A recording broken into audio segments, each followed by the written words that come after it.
no waters or any fishing footwear or equipment. Let's go do some fly fishing in here.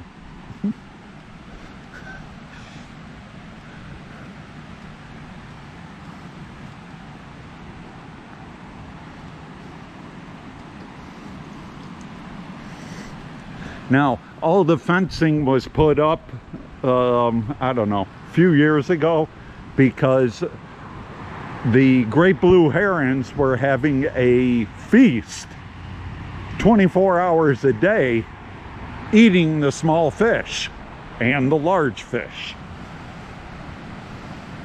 They put the fencing in here, and now the great blue, in the morning hours and early evening hours, you could drive past the fish hatchery and the trees all along the Mohawk River would just be soaked with great blue herons. Now, since they put the fencing in, yeah, they moved on.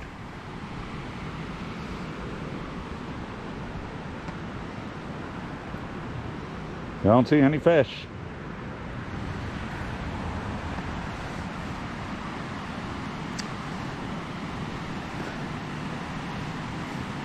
But great blue herons, as with most birds, they're very intelligent. They know when fish are actually in this pool with no fencing. And it's like one great blue heron notices it, and he texts all the other great blue herons, and eventually they all show up. Got some minnows in there. Perch, it looks like perch. They're striped and they're long. I'm not very good at fish. I primarily catch bullhead, perch, maybe a trout or two every now and then, and a lot of smallmouth bass and rock bass.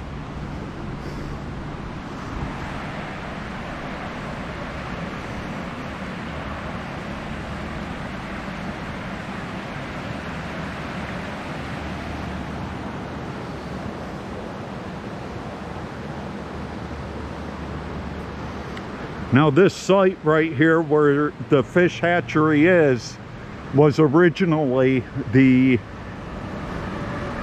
first cheese factory in the United States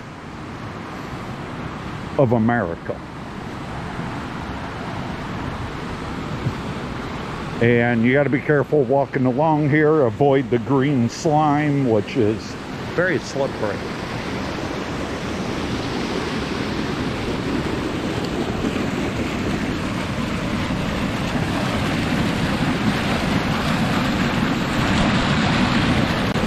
Freshwater daily.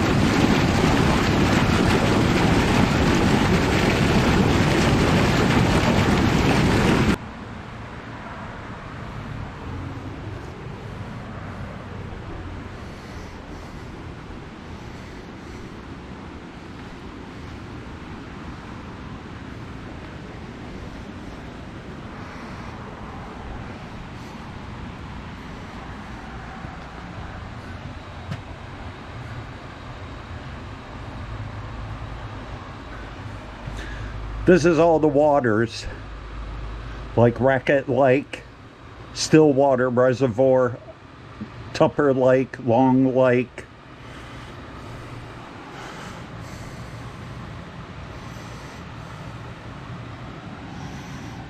Indian Lake. And all these lakes on this map, all the water you see here is the Rome Fish Hatchery air stocking waters. Now, I don't know if that means this is what they did in 2016 or this is since 2016, but here's the scale. About like a 12-inch ruler. This equals 12 inches equals 40 miles. So that gives you an idea of how much fish the Rome Fish Hatchery raises.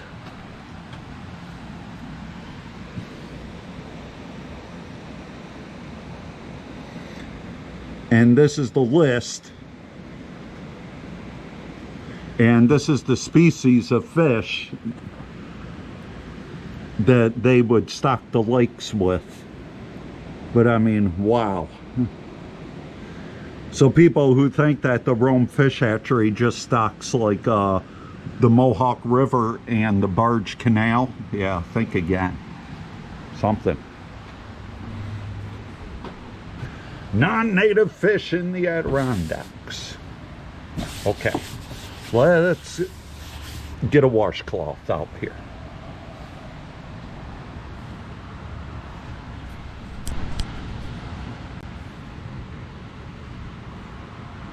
Brook trout. Brook trout undoubtedly are the best of all trout.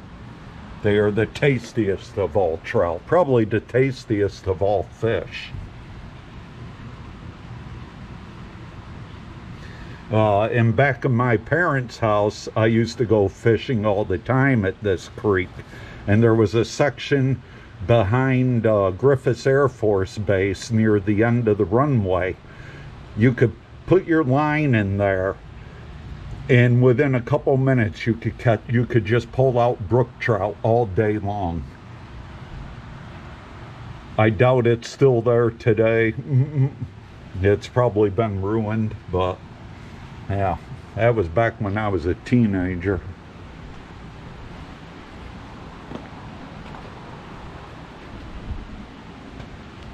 Deformities.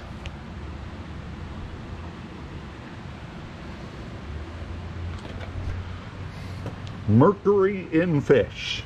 I never really did buy that.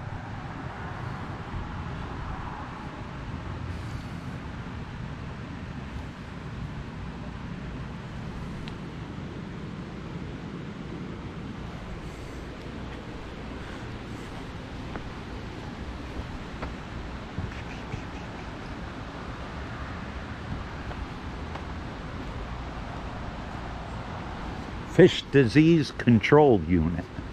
I like that. Let's continue.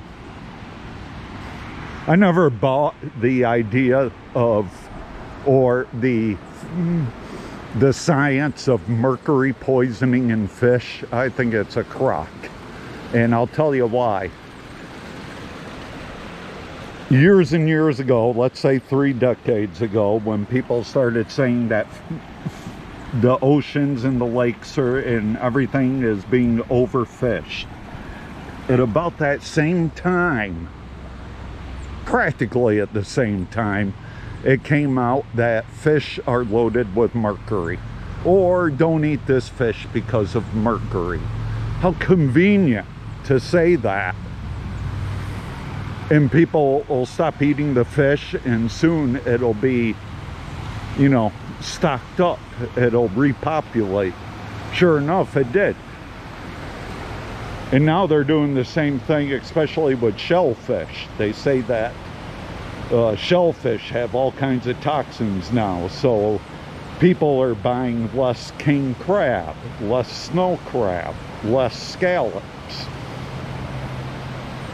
I think it's a crock. I mean, if these fish truly do have a lot of mercury and copper and lithium in them and everything else, how come they're living the same lifespan as they did 30 years ago? It's a marketing ploy. I know, because that's all I basically eat every day is fish, and according to my doctors, I don't have any increase in mercury.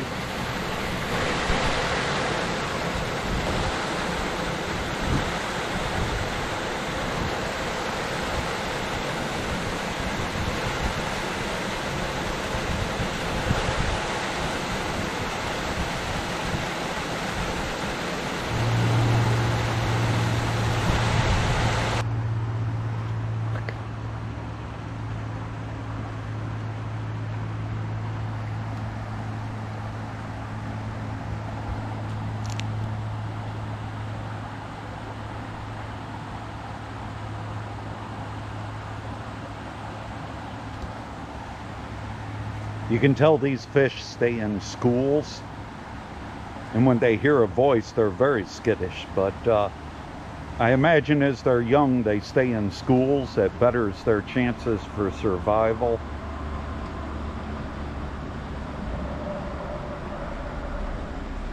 But you can tell they're just one big school of fish.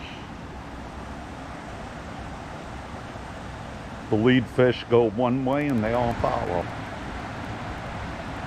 It's almost like watching a video always looks much better when there's clouds.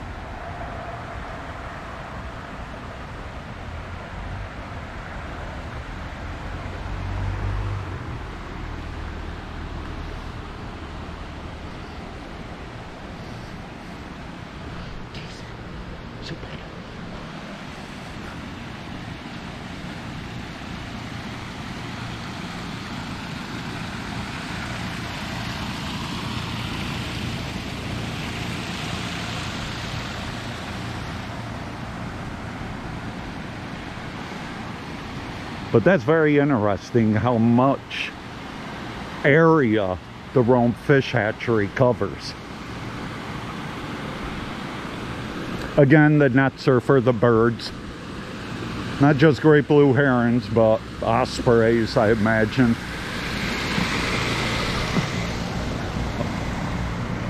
Speaking of great blue herons, there's one right in that corner there. I'll try and sneak up on them. Let's go in. Wow. Smells real good in here too, man. It smells like a camp in the wilderness, you know. It's got that nice, fresh smell.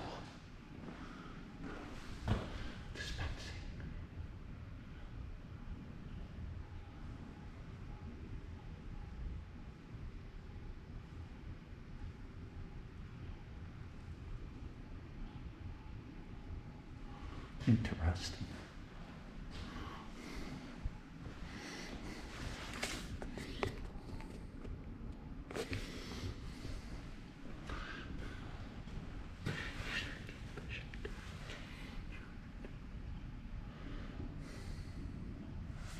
Walleye,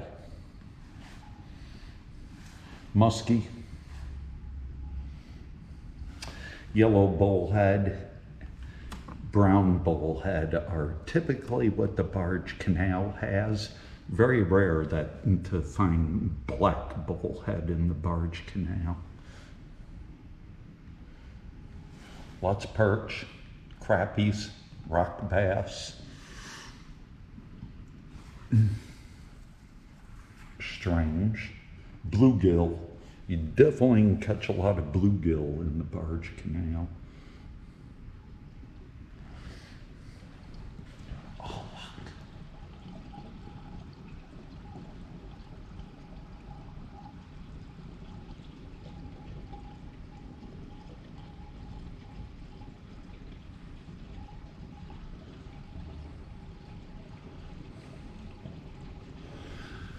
That right there is a brook trout. Actually, I think they're all brook. Brown trout, brook trout, rainbow trout. Of all the trout, the brook trout and the brown trout are true trout. The rainbow trout is not a true trout. I believe it's a hybrid. Rainbow trout are a non-native species introduced from the Pacific coast in the late 1800s. They can tolerate warmer water, making them common throughout New York State. Brown trout, introduced from Germany. Brown trout are found in waters throughout New York State and spawn in streams during fall. Brook trout. Brook trout generally live in cold waters, small to moderate sized streams, lakes, and ponds. They spawn in the fall in gravel areas, well oxygenated water. And yes, that's a fact. Brook trout populations have declined to habitat loss and definitely overfishing. Fish food.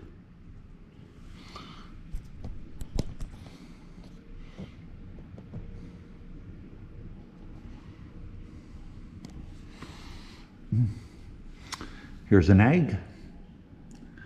This is a 30-day-old egg where you can see the eyeballs of the fish, the developing embryo. 50 days, an early sac. 70 days. 90 days. And 150 days. So after 150 days, that's about the size of them. Oh, you can understand why survival is really minimum.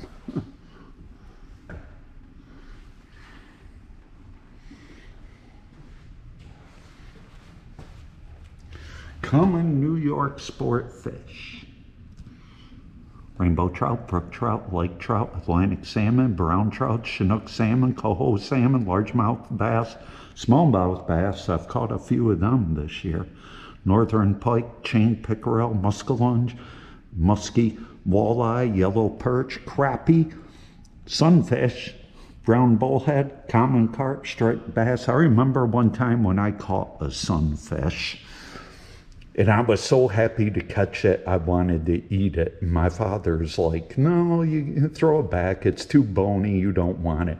And when I was a little kid at the lake, I threw a hissy fit about that. So they cooked it up for me, and I was very happy to eat it. Nobody tells me to throw back a fish. Although now I do that on my own. When I fish, I always throw the fish back. Especially in the barge canal. I just don't trust the fishing in the barge canal. This is a very interesting magazine, by the way. They got one for adults, by the way, so don't let the kids one fool you. DEC Fish Hatcheries. There's the one in Rome.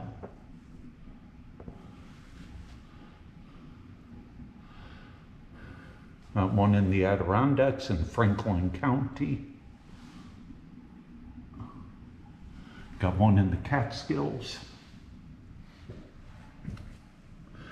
Major species, landlocked Atlantic salmon. Annual salmon production averages 30,000 pounds of salmon from the Adirondack Fish Hatchery. Catskills, brown trout, broodstock on site capable of producing 2 million eggs. Rome, brook and brown trout. Plays a major role providing fish for air stocking remote waters. And that's what a lot of the fish at the Rome Fish Hatchery are for, are remote waters.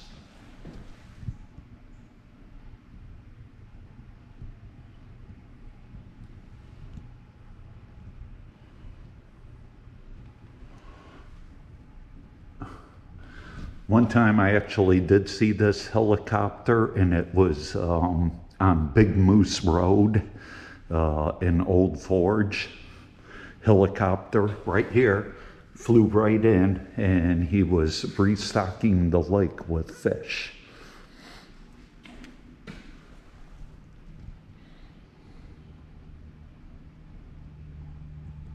One of the DEC's largest hatcheries.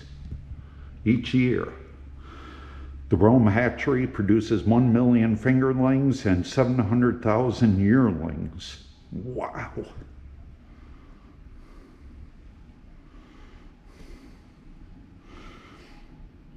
Well, people on TV that say we're running out of fish, yeah, don't believe it.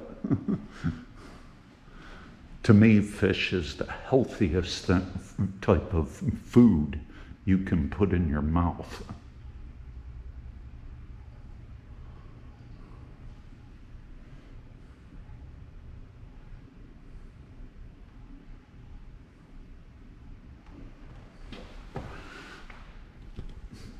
As fish grow, the amount of space they need increases. And I'm running out of battery power.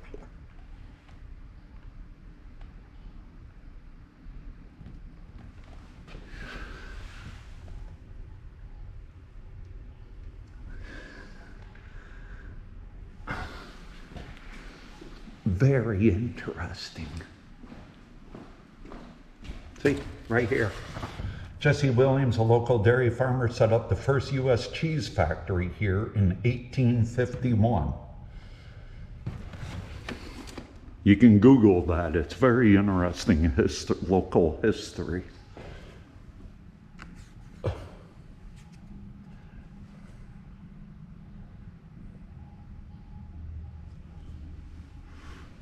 And that's Harry Ackley.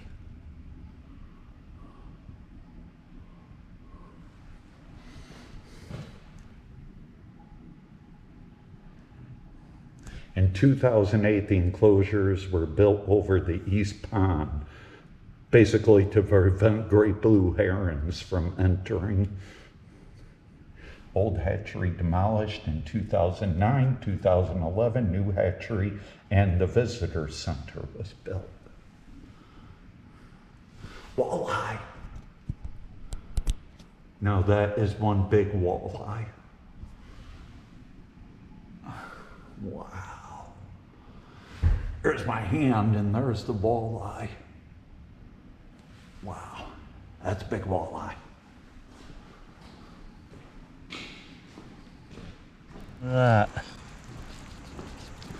Okay. Come on. Wake up. Did I hit you?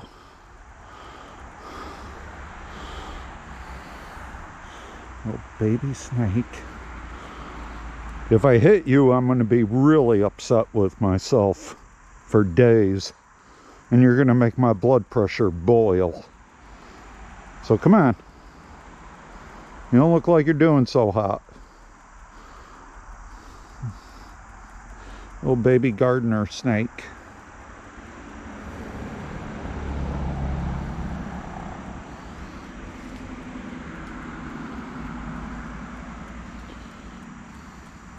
I think I hit him.